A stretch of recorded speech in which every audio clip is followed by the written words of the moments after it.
오늘은 바울이 아데네를 떠나서 바로 뒤에 있는 배경이 바로 고린도 아크로폴리스 저 정상이 있고 고린도에 있는 유적들입니다. 이 고린도는 오늘날의 고린도가 유명한 것은 수로가 유명하죠. 운하가 수에즈운하, 그 다음에 고린도운하, 뭐 이렇게 큰 대운하로 유명합니다. 제2차 전도 여행을 보면 이제 그 드로아에서 환상을 보고 빌립보로 와서 데살로니가, 베레아, 아덴까지 와서 아덴에서 고린도로 이렇게 건너오게 돼서, 고린도는 이 아가야 지방, 이 밑에 지방을 아가야 지방이라고 하는데, 아가야 지방이 그 당시에 수도가 고린도였습니다. 그래서 육지와 바다가 만나는 그런 지점이었기 때문에 굉장히 큰 도시, 발달된 도시, 상업이 발달된 도시이면서 또 그곳에는 보시다시피 아크로폴리스와 여러 신전들이 많이 있던 곳이 또 고린도라는 곳이었습니다.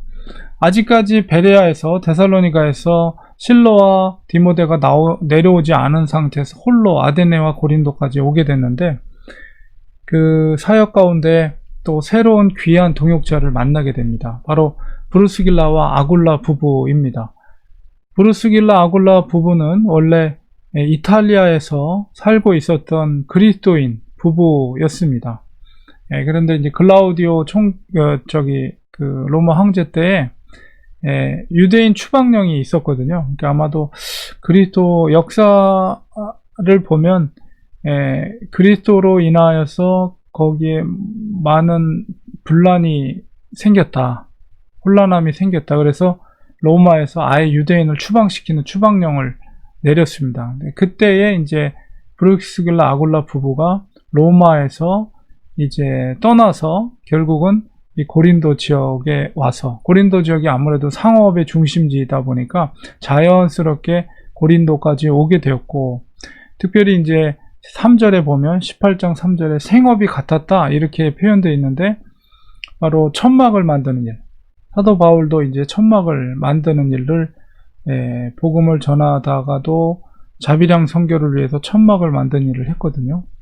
그러니까 같은 일을 했다. 그리고 그 로마로부터 브루스길라 아굴라 부부가 온 것에 대해서 18장 2절 후반부에 보면 바울이 그들에게 갔다 이렇게 표현되어 있어요. 그러니까는 바울이 소문을 듣고 브루스길라 아굴라 부부를 일부러 만나러 찾아간 것 같습니다. 그리고 같은 생업을 했기 때문에 3절에 보면 함께 살며 일을 했다.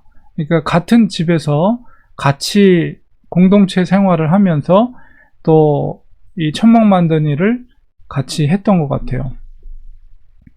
그러니까 사도 바울이 아무래도 이렇게 전도 여행을 하다 보면 선교비가 많이 들잖아요. 그래서 넉넉하지 않기 때문에 선교비가 떨어지면 또 이렇게 생업에도 종사하면서 평소에는 일을 하면서 안식일마다 또 회당에 가서 복음을 전하는 일, 유대인과 헬라인에게 복음을 전하는 일을 하였던 것을 우리가 알게 됩니다. 사실 바울이 굉장히 힘들었을 것 같아요. 그러니까 왜냐하면 동역자였던 실라와 디모데가 같이 있지 않고, 물론 중간에 누가가 동행했지만 누가는 이미 빌립보에 내려놓고 빌립보를 도울 수 있도록 했기 때문에, 그리고 이제 실라 디모데는 데살로니가를 케어할 수 있도록 남겨놓고 바울 혼자서 아테네와 고린도에 왔기 때문에 사실 인간적으로는 굉장히 힘든 시간을 보내고 있었으리라고 봅니다.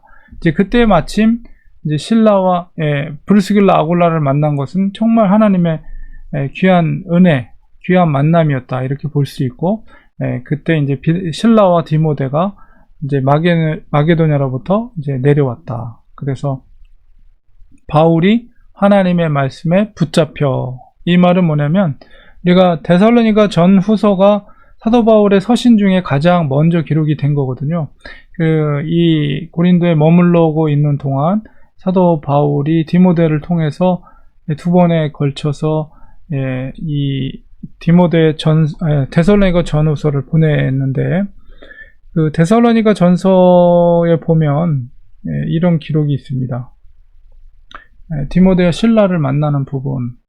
그러니까 디모데가 실라가 이제 데살로니가에서 내려왔을 때 그 만났을 때 3장 6절, 7절, 8절에 보면 지금은 디모데가 너희로부터 와서 데살로니가에서 이제 지금 나에게로 고린도로 와서 너희 믿음과 사랑의 기쁜 소식을 우리에게 전했다.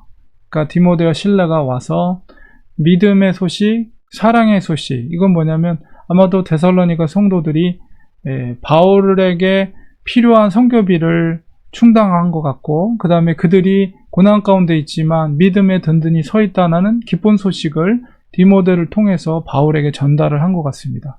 그래서 너희가 항상 우리를 잘 생각하여 우리가 너희를 간절히 보고자 함과 같이 너희도 우리를 간절히 보고자 한다니, 이러므로 형제들아, 이게 데살로니가 성도들 말이에요. 우리가 모든 궁핍과 환난 가운데서 너희 믿음으로 말미암아 너희에게 위로를 받았노라. 그러니까 그 물질적인 것뿐만 아니라 신앙적인, 너희들이 믿음에 든든히 서 있다는 것. 그래서 데살로니가 성도를 사도 바울이 칭찬하기를 이 마게도냐 아가의 교회 모든 믿는 자의 본이 되었다, 이렇게 말하거든요.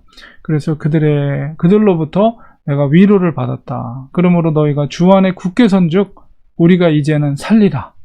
이 산다는 표현 속에서 정말 사도 바울이 얼마나 이 정말 그 막혔던 숨통이 트이는 것 같은 그런 기쁨을 이 말 속에서 우리가 짐작을 할 수가 있습니다. 그래서 사도 바울이 어려운 상황 가운데 있을 때 실라와 디모데를 만남으로 말미암아 이제 전적으로 복음을 전하는 일에 헌신할 수 있게 된 거죠. 그러니까 바울이 하나님의 말씀에 붙잡혔다. 그러니까는 더 이상 어떤 생업을 위해서 천막을 치는 일을, 선교비를 받고 그런 소식들을 들음으로 온전히 그의 본업인, 사도로서의 본업인 하나님의 말씀만을 전하는 일에 붙잡혔다. 그래서 유대인들에게 예수는 그리스도라 밝히 증언하게 된 것이죠. 그러나 그들이 유대인들이, 고린도에 있는 유대인들이 비방하고 대적했어요. 그때 바울은 복음을 전하고, 근데 그것을 받아들이는 것은 당사자들에게 해당되는 거죠. 바울은 복음을 전하는 사명이 있고 복음을 전했다면 그것을 받아들이느냐 받아들이지 않느냐는 이제 그 받는 사람들의 입장이 있는 건데, 그 유대인들이 그것을 대적하고 받지를 않은 거죠. 그래서 바울이 옷을 털면서 너희 피가 너희 머리로 돌아갈 것이다. 그러니까 예수님을 죽인 피가 바로 너희에게로 돌아갈 것이다. 그러므로 나는 깨끗하니라. 이 얘기는 뭐냐면 내가 나의 복음을 전하는 사명을 감당했지만 너희들이 그것을 받지 않았다. 유대인들이. 그래서 이방인에게로 가리라. 너희들이 받지 않았기 때문에 나는 이 복음을 전하는 일을 고린도에 있는 다른 이방인들에게로 가리라. 이야기를 하고 거기서 옮겨서 하나님을 경외하는 디도 유스라, 이 고린도 전서에 디도 유스도에게 세례를 줬다라는 얘기가 표현되어 있거든요. 그 사람의 집에 들어가니 그 집은 감사하게도 회당 옆에요. 그러니까 회당에서 이제 쫓겨나듯이 나왔는데 감사하게도 디도 유스도라는 사람이 아마도 복음을 받아들이고 그 사람이 회당 옆이니까 그 옆에서 자리를 잡고 또 복음을 전했겠죠. 그리고 감사하게도 놀라운 것은 그 회당에서 유대인들이 쫓아냈지만 또 회당장이었던 그리스도버가 온 지방과 더불어서 주를 믿었다. 수많은 고린도 사람이 듣고 믿어 세례를 받더라. 놀라운 또 복음이 확장되는 역사. 사도 바울이 인간적으로 굉장히 힘든 시간이었지만 또 브루스길라 아굴라 부부를 만나고 또 힘을 얻고 또 그리고 마게도냐에서 내려온 디모데와 또 실라를 만나고 데살로니가 성도들의 선교비와 또 그들의 믿음 안에 서 있다는 소식을 듣고 힘을 얻어서 복음을 전적으로 전하는 것을 우리가 보게 됩니다. 우리가 이 2차 전도 여행의 상황들을 이렇게 보면 사실 그 아시아 지역에서 사도 바울은 복음을 전하려고 마음을 먹고 있었는데 하나님의 영이 그것을 가로막았죠. 드로아에서도 환상을 통해서 이 마게도니아 지역으로, 그러니까 그리스 지역으로 하나님께서 길을 인도해 주셨어요. 근데 여러분 생각해 보세요. 우리가 이 사도행전의 그 2차 전도여행의 여정을 생각해 보면 빌립보나 데살로니가나 베레아나 아데네나 하나님께서 그 길을 그렇게 열어주셨는데, 인간적으로 보면 어딜 가나 오히려 그냥 감옥에 갇히고 매를 맞고, 정말 인간적으로 너무 수모를 많이 당하고, 또 아데네와 고린도에서 정말 외롭게 혼자서 복음을 전하고, 인간적인 관점으로 보면 고생길이에요. 완전히 고생길. 하나님의 길을 터준 그 길이. 그러니까 인간적으로 눈으로 보면 그렇다는 거죠. 사실 주님의 그 사역의 길이라는 것은 좁은 길이에요. 그렇기 때문에. 그러나 사도 바울은 그럼에도 불구하고 하나님 앞에 불평하지 않았어요. 하나님이 열어주신 그 길에 대해서 오히려 기쁨으로, 빌립보 성의 감옥에 갇혔을 때도 그들이 감사의 찬양을 드렸잖아요. 매를 그렇게 맞고 감옥에 갇혔어도. 가는 곳마다 유대인들이 그를 죽이려고 작정해서 쫓아다니고 피신해서 몸을 옮겨서 이제 고린도까지 왔는데, 그런 고생길을 했지만, 그러나 하나님의 일하심은, 하나님이 그 사도 바울을 인도하신 그 길은 고난의 길이지만, 그러나 그 속에서 하나님의 복음을 받아들이고 예수님의 부활을 받아들이고 주께로 돌아오는 놀라운 역사들이, 돌아오는 영혼들이 있었다는 거죠. 그러니까 우리가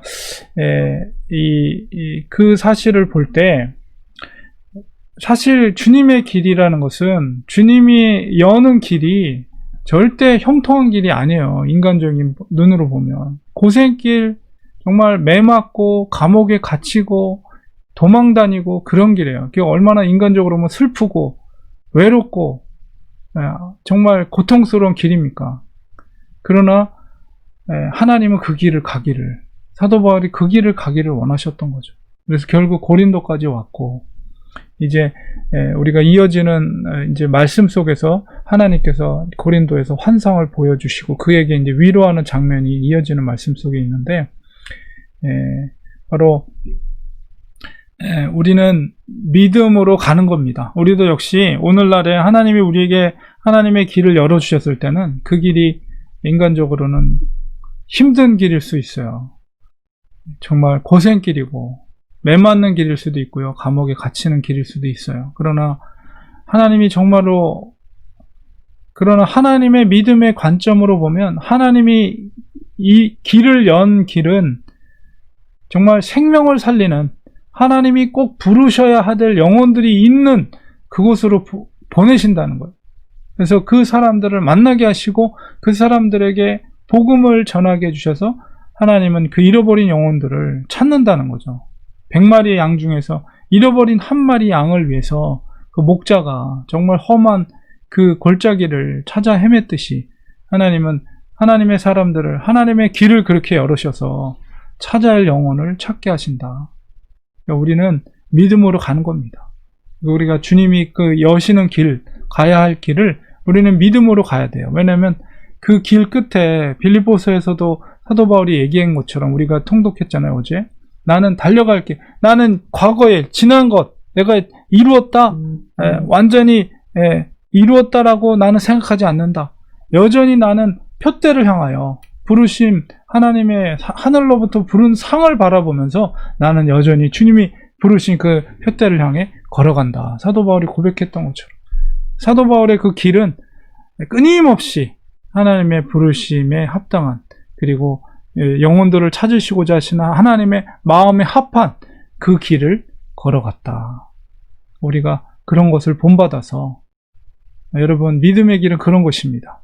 우리는 끝까지 주님이 가라시는 그 길을 가는 거예요. 우리는.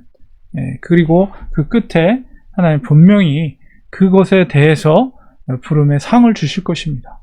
믿음으로 가는 자들에게는 반드시 하나님이 구원의 보상, 은혜, 그리고 부름의 상을 반드시 주신다. 그것이 바로 구원의 길이요 진리의 길이다. 이 확신을 가지고 주님이 가라는 그 길을 가는 겁니다. 사도 바울처럼 그렇게 믿음으로 가는 우리가 되어야 되겠습니다. 기도하겠습니다. 하나님 감사합니다. 오늘도 사도 바울의 정말로 2차 전도 여행 가운데 고린도까지 하나님 인도해 주셨습니다. 외롭고 힘들고 고통스러운 길이었지만 사도 바울은 믿음으로 그 길을 갔습니다. 감사함으로 그 길을 갔습니다. 하나님께서 구원하고자 하는 그 영혼들을 만나게 하시고 사도 바울을 통해서 복음이 확장되는 놀라운 역사들이 이루어지게 됐습니다. 인간적인 눈으로 바라보는 것이 아니라 사도 바울처럼 믿음의 눈으로 바라보며 우리도 이 하나님이 여시는 그 길로, 믿음의 길로 우리가 걸어갈 수 있는 우리들이 되도록 도와주시옵소서. 예수님의 이름으로 기도드리옵나이다. 아멘.